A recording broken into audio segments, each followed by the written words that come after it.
চতুর্পাশে যে আয়োজন ভাইরা, এই আয়োজন হলো জাহান্নামে নেওয়ার আয়োজন।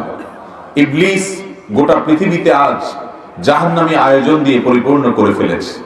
আমরা যারা নিজেদেরকে মুসলমান দাবি করি, আমরাও সে সমস্ত আয়োজনগুলোর চক্রান্ত থেকে, ষড়যন্ত্র থেকে, আক্রমণ থেকে আমরা মুক্ত না। একমাত্র আল্লাহ তাআলার কাছে পানাহ চাইতে হবে। রমজান আসছে, আমাদের উচিত প্রতিদিন আল্লাহর সাথে লম্বা সময় নিয়ে কথা বলা, দুহাত তুলে দোয়া করা, চোখের পানি ফেলা, সিজদায় পড়ে যাওয়া, রোনাজারি করা, প্রার্থনা করা, গুনাহ ছাড়ার কসরত করা, তাকওয়ার ট্রেনিং নেওয়া, ইবাদত বন্দেগী করা। তাহাজ্জুদ অন্য সময় পড়তে পারি না, রমজানে সাহারি খেতে উঠি, প্রতিদিন চাইলে পড়তে পারি। তাহাজ্জুদের সময় দোয়া কবুল হয়, সারা বছর অনেকে পারি না। সাহারির সময় রমজানে তো অটোমেটিক হয়।